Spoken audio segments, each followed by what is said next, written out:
Buenas tardes, yo soy Montserrat Jiménez Torres, estudiante del campus de Arquitectura, Hábitat y Diseño, la licenciatura de Diseño del Hábitat. Yo voy a presentar una propuesta de lineamientos normativos para la mejora de la calidad, eficiencia y seguridad de los usuarios de la periferia con respecto al uso del transporte público urbano.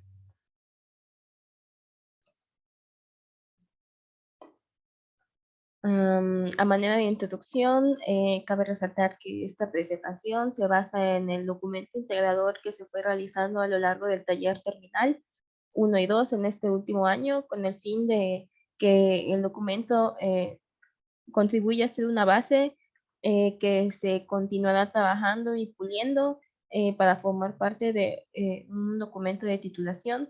En cuanto al contenido del trabajo, lo que se pretende realizar es un análisis sobre las dificultades que existen en la movilidad urbana para los habitantes de la periferia en relación con el transporte público, para después poder desarrollar una propuesta normativa que logre subsanar y mejorar esta debilidad.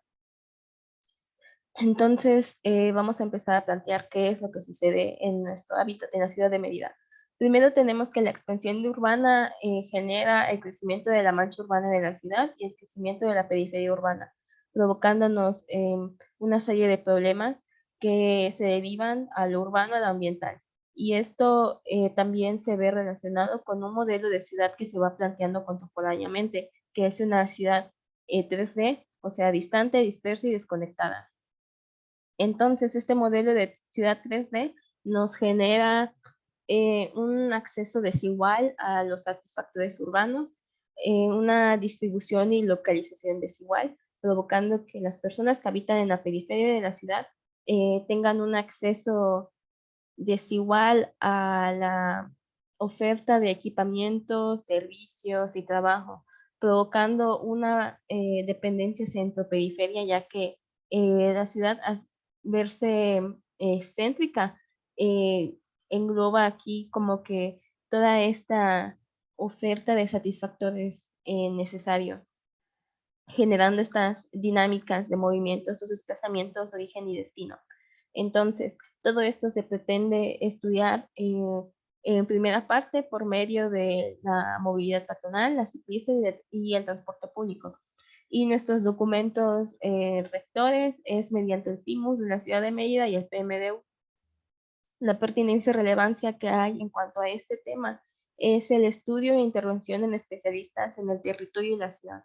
Esto debido a que es un tema estudiado, hay mucha literatura hablando de estos temas, pero a pesar de que es un tema tan tocado, tan sonado, mm, siguen apareciendo estas problemáticas. Día a día nos seguimos enfrentando a esta serie de problemas, ¿no? Entonces, a pesar de ser algo que tiene como que mucho estudio, se necesita seguir tratando, se necesitan seguir creando una serie de propuestas, una serie de soluciones. Las implicaciones prácticas en cuanto al medio construido son estos asentamientos dispersos, distantes y desconectados, y la coyuntura política principalmente se dirige al PMDU, que trata de regular y hacer recomendaciones en cuanto a lo construido y llega a tocar ciertos temas de movilidad, y el PIMUS, que toca meramente temas de movilidad. Nuestros puntos claves se dirigen en cuanto a los modelos de ciudad, en cómo se encuentra la periferia urbana, cómo se constituye, la estructura física cómo es y la funcionalidad que hay de esta estructura física en la ciudad.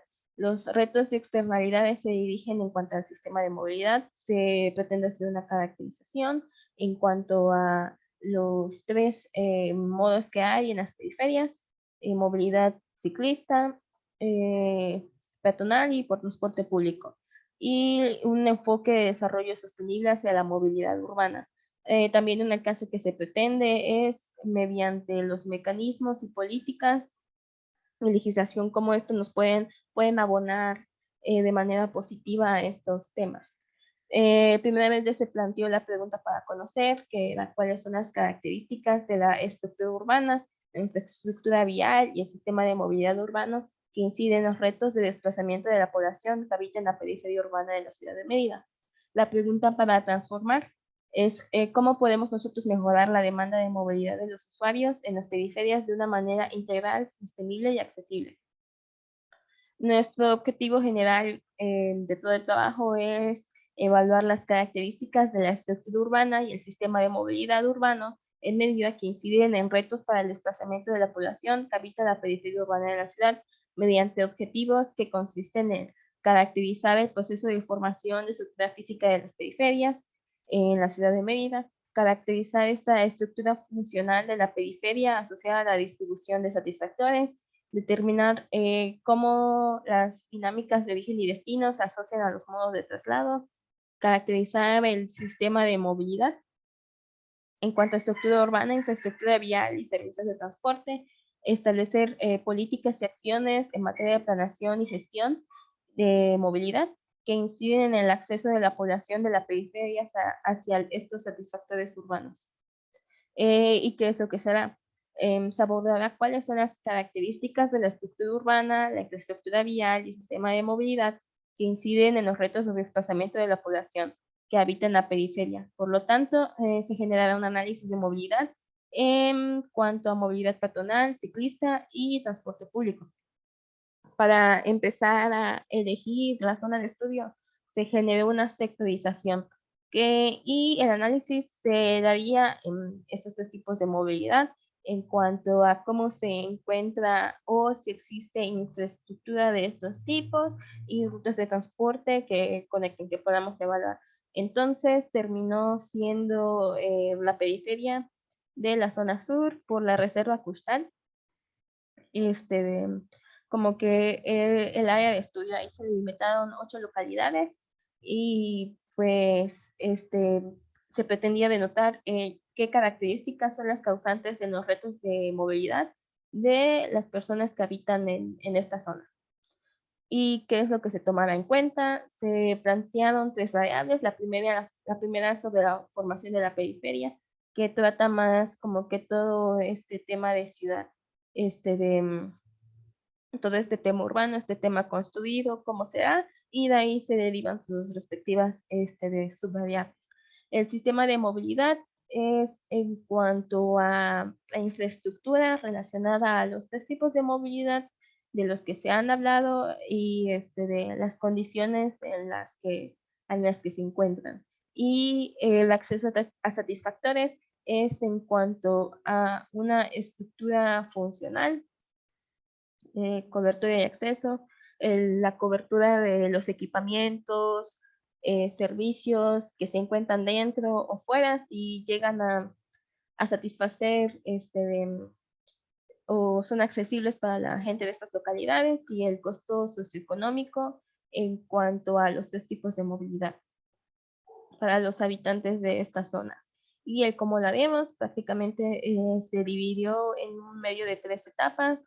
Hay que tener en cuenta que se realizó en un marco donde vivimos en una pandemia, este es el contexto, entonces no resultaba un reto poder trasladarnos a las localidades seleccionadas y realizar de manera presencial las fichas de observación y el vaciado. Por lo tanto, todo lo que se realizó fue por medio de medios electrónicos, y la primera parte es de un vaciado de rutas de transporte público, si existían, qué tipo de vehículos son, si existe infraestructura relacionada a los tres tipos de movilidad, mobiliario, y si han habido hechos de tránsito. La segunda parte fueron fichas de observación que nos permitirían conocer las condiciones de la movilidad motorizada y no motorizada, al igual que la tipología de los asentamientos humanos que hay en la periferia. Y por último, la tercera parte fue una encuesta electrónica donde tratábamos de ver en cuanto a la percepción de los habitantes, cuál era como que este grado de satisfacción o descontento en cuanto a los servicios de transporte público o de infraestructura no motorizada. Y el diagnóstico, en base a como que a este cronograma, pues resultó este diagnóstico. Nos encontramos con que el 99% de la población encuestada se ve en la necesidad de trasladarse a otras comisarías o zonas de la ciudad para satisfacer sus necesidades, Los principales puntos de desplazamiento son el centro de Mérida u otra colonia o fraccionamiento aledaño. En cuanto a de los motivos de traslado, se destacaban el trabajo y el estudio, y siguiendo de estos, el acceso a un servicio médico. También se encontró una relación de desplazamientos, principalmente los desplazamientos cortos entre comisarías, entre localidades, es por medio de movilidad no motorizada. Y era más común por temas de abasto. En cambio, para traslados mucho más largos a Mérida o a de otros municipios que les quedaran cerca, se solía utilizar más el transporte público. En cuanto al costo socioeconómico, se determinó por casi 60% de los encuestados que el moverse por estos tipos de movilidad no motorizada no les generaba ningún gasto. En sí, la movilidad, sin importar si es motorizada o no motorizada, a los encuestados, el 47% opinó que el 25%, menos del 25% de su ingreso mensual familiar es utilizado en estos gastos. No termina siendo como que un impacto muy grande, ¿no? En el ingreso mensual familiar, pero lo que sí es un gran impacto en el ingreso mensual familiar es el costo por accidentes viales. En cuanto a la formación de la periferia, el punto de concentración de la población se encuentra en San José Tzal, seguido de Santa Cruz Palomenque, que fue como que la mayoría de nuestra población encuestada. La población joven entre los 15 y 29 años son los que suelen desplazarse con más frecuencia por motivos académicos o de trabajo mediante transporte público. En cuanto a la representatividad del sector inmobiliario en la periferia, nos encontramos que no hay ninguna representatividad del sector debido a que estas localidades fueron generándose en otro contexto muy diferente a los que se encuentran en la periferia del norte. Tenemos que tener en cuenta que estas familias no tenían un fuerte ingreso económico, por lo tanto, tuvieron que asentarse en zonas donde el suelo era pues más barato, y fueron construyendo su vivienda con el paso del tiempo, con los materiales que iban teniendo y conforme lo que iban ganando. Y por lo tanto, el sector inmobiliario no se encuentra en la zona de estudio, pero se prevé que en unos años empiecen a ver como que estos desarrollos inmobiliarios. También un punto a resaltar es que varias localidades se encuentran dentro de la Reserva Ecológica Costal, por lo tanto las regulaciones en cuanto a usos de suelo son un poco más estrictas, y esto nos genera también como que este polo de desigualdad con la periferia norte, donde no es posible poder proveerle muy fácilmente a las personas de estas localidades los servicios satisfactorios que necesitan para poder mejorar su calidad de vida. Por lo tanto, es importante encontrar otras estrategias que faciliten el acceso. Y en cuanto al sistema de movilidad, en cuanto a infraestructura vial, se realizó en base a la continuidad de la estructura vial y el porcentaje del camino en buen estado, de una serie de gráficos que nos permitirían saber qué localidades tenían unas condiciones y un estado mucho mejor que otros. Y como de estas gráficas se determinaban las localidades, las localidades más sensibles, que necesitaban mucho más apoyo. En cuanto al análisis, empezamos traslapolando los datos recabados por los tipos de movilidad, y se encontró que el gran punto común es el déficit en la infraestructura existente y el poco mobiliario. Otros puntos que habían en común entre movilidad ciclista en transporte público o movilidad peatonal y ciclista en transporte público y peatonal era el poco mantenimiento en la habilidad o la infraestructura inexistente en algunos tramos. También en transporte público, uno de los grandes retos es el horario inexistente que hay de transporte público, los recorridos prolongados. En cuanto a movilidad peatonal, los trayectos en algunos sectores terminan siendo muy incómodos porque no hay como que ningún punto de sombra o llega a haber momentos en los que no hay banqueta, lo cual dificulta el proyecto. Y en cuanto a movilidad ciclista, no hay ciclocarriles definidos o la ciclovía no es continua en algunos tramos. De aquí se realizó la siguiente matriz FODA. En cuanto a fortalezas, se manejaron de los tres tipos de movilidad y también el uso de suelo. En fortalezas tenemos como que toda esta presencia de la infraestructura en todos los niveles, que hay también una priorización de la movilidad no motorizada por las ciclovías o por puntos donde las banquetas se encuentran de un buen tamaño y un buen estado. Y también otro punto a recalcar que termina siendo una fortaleza es que los costos de moverse no son tantos. Y también un punto que terminó teniendo relevancia es que existen ciertas alternativas que logran de mitigar la ausencia de los equipamientos de salud en la localidad de estudio. En cuanto a oportunidades, en la ciudad tenemos que últimamente se ha dado una serie de remodelaciones y generaciones de infraestructura ciclista en el periférico. También tenemos que Mérida, Yucatán es una de las 5 ciudades de México con la que la mayoría de las personas se mueve por medio de bicicleta. También hay nuevos planes de gestión y mantenimiento de ciclovías. En cuanto a movilidad peatonal, tenemos el surgimiento de nueva normativa que logre garantizar la seguridad vial en todos sus niveles. También hay un incremento del interés público en materia de infraestructura para la movilidad no motorizada. Y en cuanto a movilidad motorizada, tenemos que hay una presencia de rutas que logran dar un servicio hasta estas localidades tan alejadas y hasta cierto punto logran conectar. Y también tenemos una serie de optimizaciones en cuanto a cuestiones físicas y operacionales. Ahora, partiendo con las amenazas, nos encontramos que las ciclovías del municipio no cumplen con la mayoría de los criterios técnicos que logren para garantizar el desplazamiento cómodo, eficiente y seguro de los ciclistas.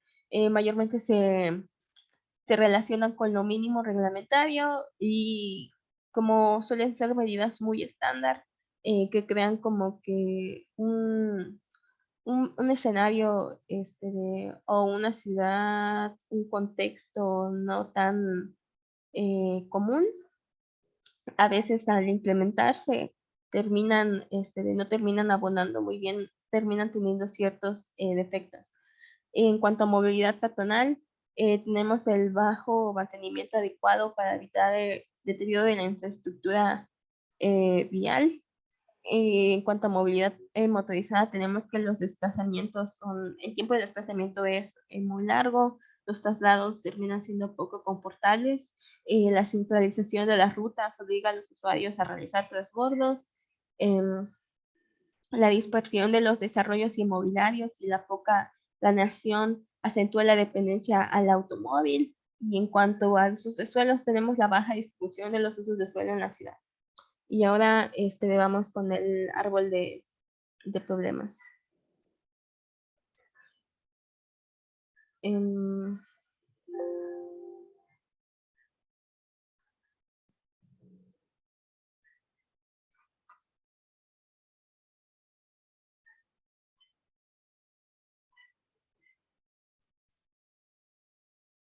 Y ahora hablaremos sobre el árbol de problemas que se generó en base a la matriz FODA y al diagnóstico.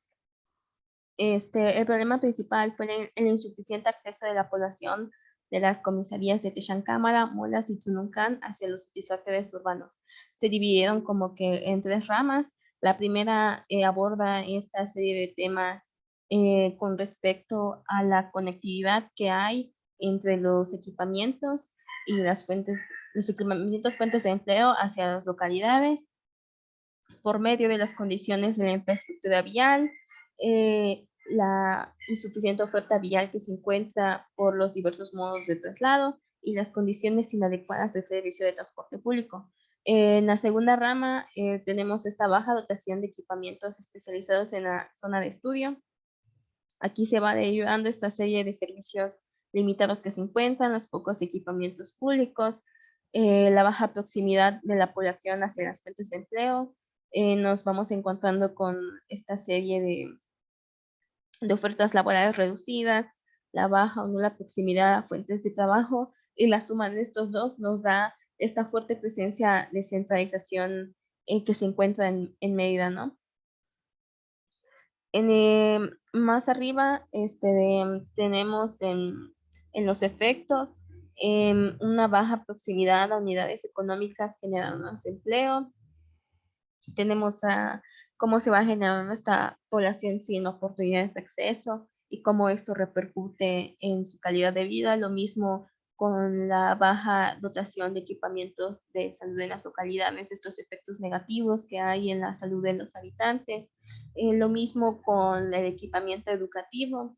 Vamos viendo estos efectos que se van dirigiendo a tasas de analfabetismo, menor acceso a trabajos bien remunerados, y en cuanto a movilidad, vemos como toda esta serie de causas va generando efectos en cuanto a la inadecuada conectividad de los satisfactores urbanos a las localidades, la baja conectividad por déficit de ciclovías, cómo nos genera riesgo hechos de tránsito, pérdidas humanas, mayor inseguridad, daños parciales, y tenemos como que este efecto mayor, ¿no? Que es una mayor afectación en la calidad de vida de las personas asociada al acceso de los satisfactores urbanos.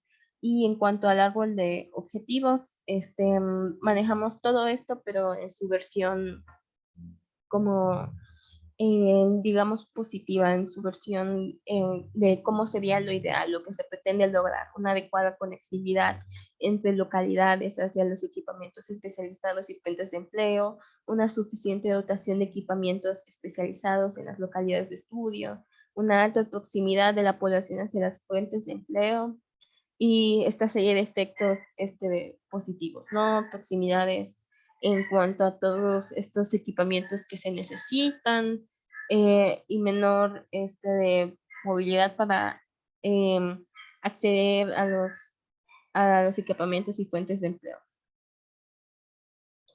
Y de aquí pasamos a la matriz síntesis de estrategias de diseño del hábitat.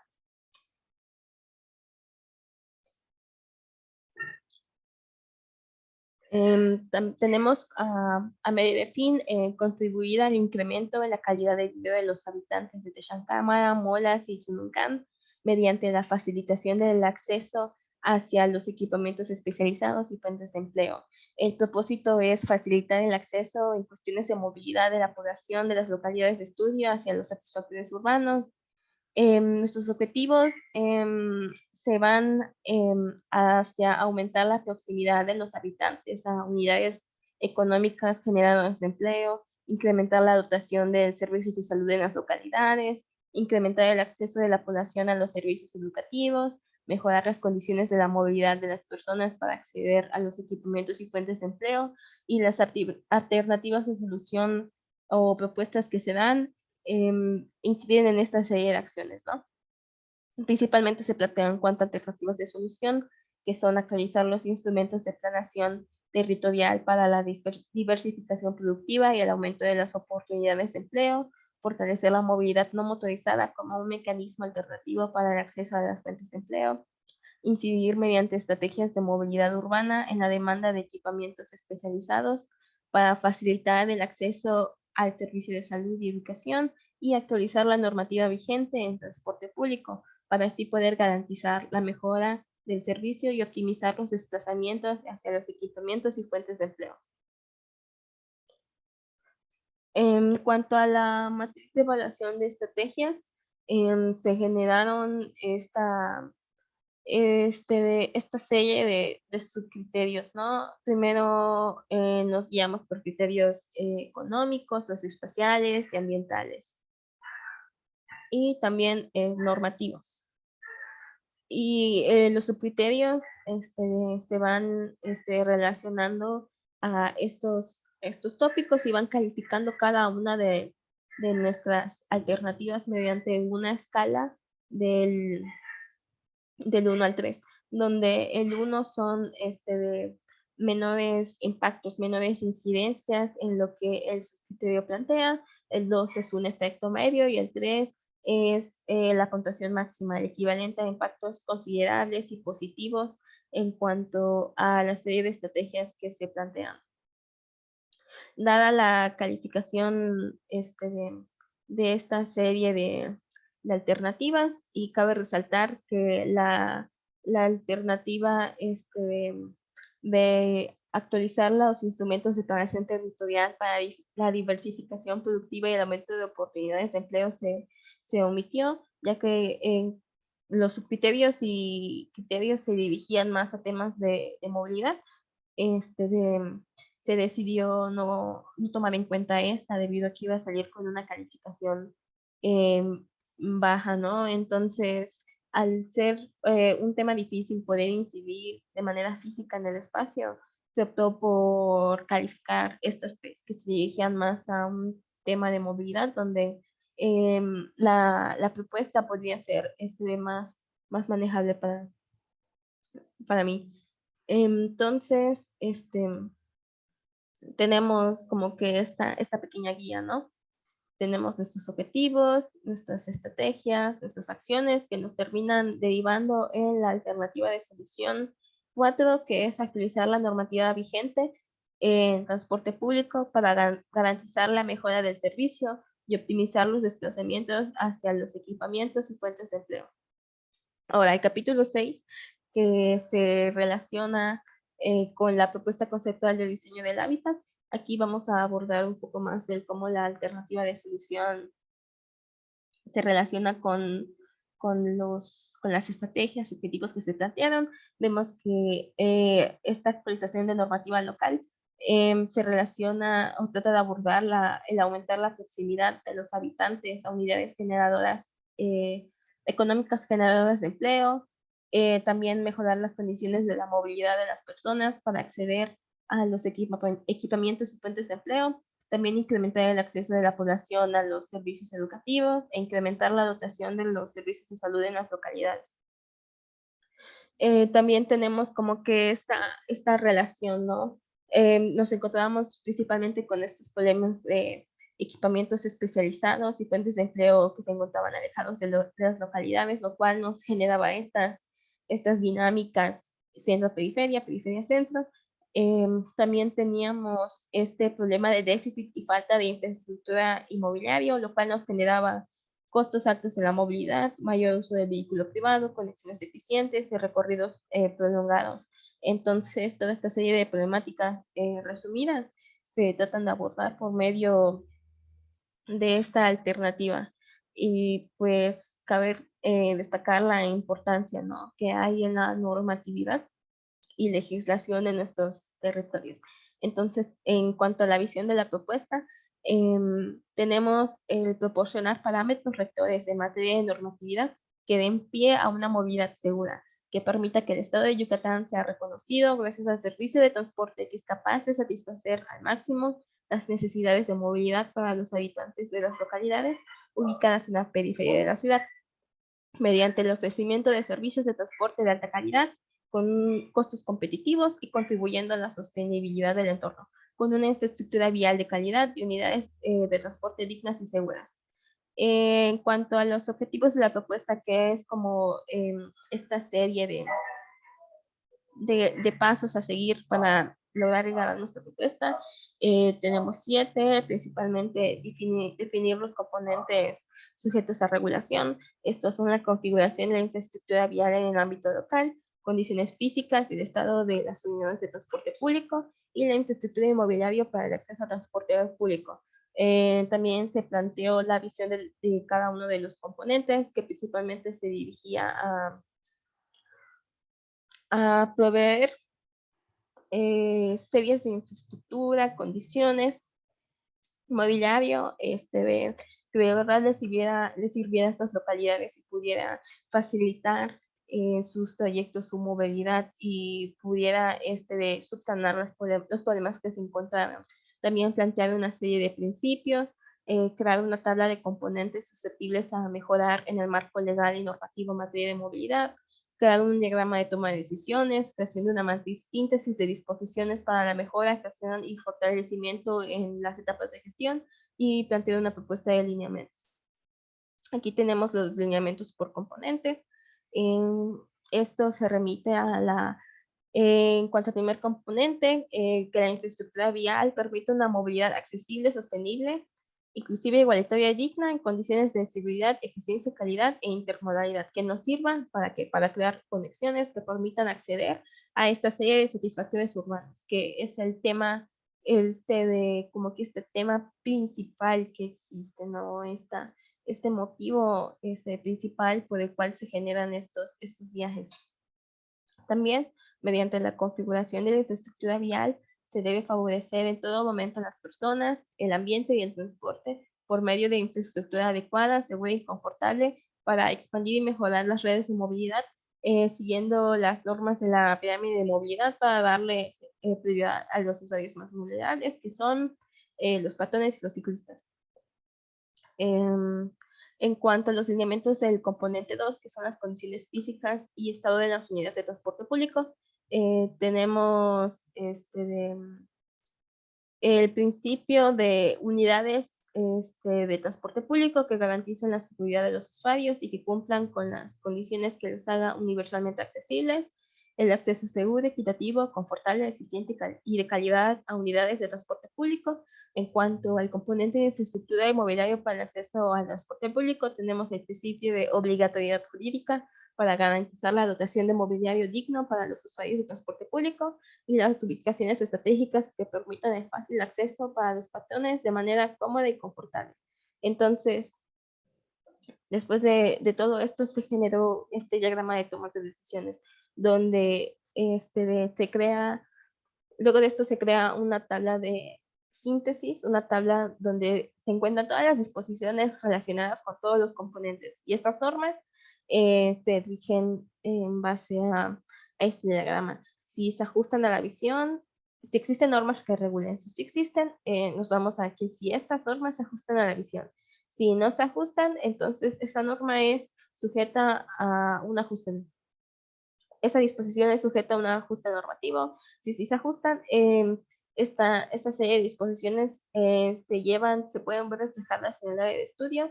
Si sí, no se le hace nada. Y si no, se va para la recomendación para la mejora de la implementación de la gestión. Y si no existen normas que se relacionen con alguno de los componentes, entonces aquí tenemos un panorama, un punto de partida para crear nuevas disposiciones que subsanen este déficit y se le lleguen a ajustar a la visión.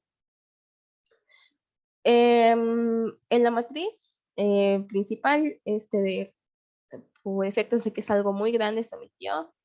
Fueron 15 disposiciones, 6 disposiciones relacionadas a la configuración de la infraestructura vial en el ámbito local, 4 en cuanto a las condiciones físicas y estado de unidades de transporte público, y 5 en cuanto a infraestructura y mobiliario para el acceso al transporte público.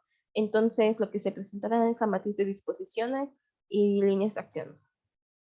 Y aquí tenemos esta matriz donde podemos ver cómo se encuentra dividida el alineamiento por cada componente, ¿no? Los componentes que están aquí son los que por medio del diagrama de acciones determinaron quedándose para recomendaciones de mejora en la implementación o ajuste normativo y este y así. Y ahora vamos a pasar a la propuesta por lineamientos. La primera dimensión a trabajar fue la infraestructura inmobiliaria para el acceso al transporte público y se generó una propuesta de nueva disposición ya que no se encontró alguna disposición que regulara el tema de mobiliario para el transporte público en cuanto a paraderos.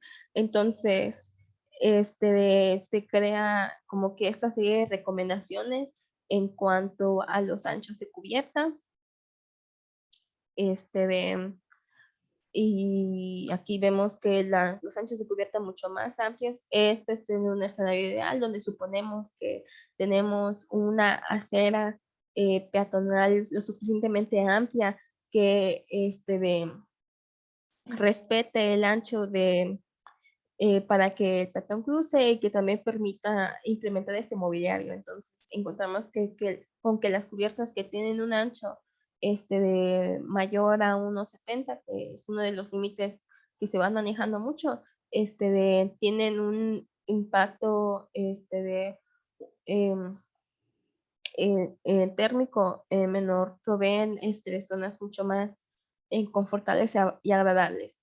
También en cuanto a materiales, tenemos como que esta gráfica térmica por medio de paradas de autobús que sean de hormigón o con esta forma de también opaco posterior, ¿no? Que nos permite la entrada de aire por esta zona y también cubre el sol que llega a pasar por detrás. Y en un escenario común, se sugiere implementar el mobiliario que si bien permita poder cubrirse a las personas y principalmente a los discapacitados, también que este mobiliario no sea tan grande, sino que sea algo que permita que las personas puedan seguir moviéndose por la banqueta, que no obstruyan la vialidad. En cuanto a la dimensión de infraestructura y mobiliario para el acceso al transporte, también tenemos una propuesta de ajuste normativo, que es el lineamiento 2. Aquí tenemos que el reglamento de Ley de Desarrollos Inmobiliarios del Estado dictamina que todos los desarrollos inmobiliarios deberán considerar para su diseño los siguientes requerimientos, que son que los corredores urbanos y la ruta de transporte que circulen la vialidad o avenidas, se debe considerar que estas bahías destinadas a los paraderos, que los paraderos se ubiquen a una distancia no mayor a los 300 metros. Y aquí podemos ver una de las principales vialidades de la comisaría de Molas y vemos que es una distancia considerable para que una persona transite a pie y más por este tema que ya se había mencionado antes, ¿no? De que em, no hay arbolado, no hay mobiliario que le permita un acceso, un traslado más confortable a los usuarios y tampoco es como si existan de unas paradas bien formadas que logren proveer de sombra, de comodidad a los usuarios. Estos se mueven y esperan aquí en el sol. Entonces, se trata, bueno, se propone que se haga un ajuste y se minimice el espacio entre cada parada, ya sea 100 metros menos o 50 metros menos, tratando de seguir o modificar la norma propuesta por Cedesol, donde la distancia que se encuentra la distancia máxima es de 200 para zonas comerciales, sino que esto se empiece a pasar a las zonas habitacionales y que se pueda proveer de un traslado mucho más cómodo.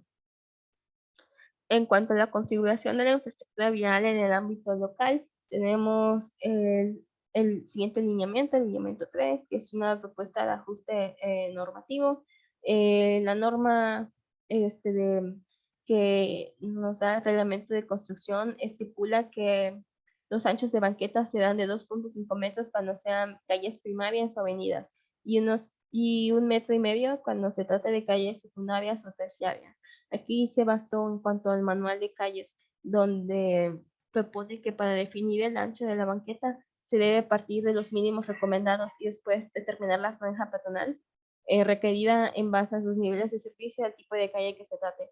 O sea, que lo que se trata es que se aumenten como que estos mínimos, porque por lo general en la normativa, como se maneja el 1,5, el 1,5 metros que se da, no es no es una franja de circulación, sí es un ancho de banqueta total. Entonces, se trata de que, este, de proveer una franja de circulación peatonal amplia, aunque sea mínima, pero que la banqueta pueda de estar como que más amplia, permitiendo una franja de mobiliario urbano, una franja de guarnición, y entonces que la circulación peatonal no se vea obstruida. En cuanto a las recomendaciones para la gestión, donde vamos manejando también de disposiciones normativas, se ve dividida como que en dos partes. La primera es una matriz de acciones corresponsables para la gestión y la segunda son recomendaciones para fortalecer la implementación. En cuanto a esta matriz, tenemos el resto de lineamientos, donde en cuanto a, a los organismos involucrados, las personas involucradas, mayormente se dirigen a los profesionales de la arquitectura y el diseño, para que ellos promuevan estas normas desde su labor, este, y también logren visibilizar la existencia de estas normas, logren darle a conocer al ayuntamiento, a la sociedad que existen, que estas normas deben respetarse. También hay normas que se recomienda de complementarla con fases de participación ciudadana para un pequeño ajuste y para una mayor de difusión y tener un panorama más objetivo de las necesidades de los habitantes. Dejar de lado esta estandarización que existe de las normas, dejar de lado estas suposiciones de cómo son las localidades y por eso se crean estas normas bases, sino empezar a tratar de adaptar las normas a las localidades para así poder contribuir de una manera positiva en el espacio. Y en cuanto a las recomendaciones para fortalecer la implementación y la normatividad, tenemos 4. La primera son estrategias de implementación gradual, que consiste en establecer metas de medio alcance que con el paso del tiempo se vuelvan más ambiciosas, de manera que a largo plazo el avance de la implementación de la normativa sea total o significativa. Mecanismos de la retroalimentación en el proceso de implementación. Esto se basa en implementar unos mecanismos de retroalimentación que ayuden a poder realizar cortes en cualquier momento para ir midiendo el cumplimiento en cuanto a cómo se ha ido implementando y gestionando esta norma por parte del gobierno local para detectar qué grado de avance o rezago puede haber o algún problema para empezar a generar alternativas, estrategias que logren subsanar esto y apoyen de una manera positiva la implementación. El incremento de responsabilidades, esto se basa en que los actores involucrados se van acompañados con un fortalecimiento en cuanto a la transparencia, ¿no? Que logren retribuir a los ciudadanos sobre cómo han ido implementando estas acciones y cómo han ido mejorando, ¿no? Y también implementar las sanciones e implementar incentivos. Esto es en cuanto al incremento en las medidas de coacción, tales como multas, que se servirán como un refuerzo para el cumplimiento de las disposiciones por parte de los ayuntamientos y los ciudadanos, al igual que implementar una serie de incentivos en cuanto al presupuesto, ¿no? Para que los gobiernos tengan una motivación hacia cumplir estas normas y poder con este incentivo monetario crear más obras en toda la sociedad. Y esto sería todo. A manera de conclusión rápida, puedo decir que resulta muy importante poder abordar estos temas por medio de un eje legislativo y normativo, ya que es lo que nos da la configuración del espacio. Nos va limitando y nos va dando estos parámetros, estos ejes rectores para poder ir consolidando nuestras ciudades. Entonces, deberíamos desde la norma empezar a plantear ciudades mucho más humanas y ver el impacto que se puede lograr mediante la normativa. A veces no es tan necesario una serie de proyectos de físicos, sino que todo lo que tenemos, toda esta normatividad que ya nos está rigiendo, qué es lo que ha causado, qué impactos negativos ha tenido y qué aprendemos de esto y cómo podemos mejorarlo. Y eso sería todo. Muchas gracias.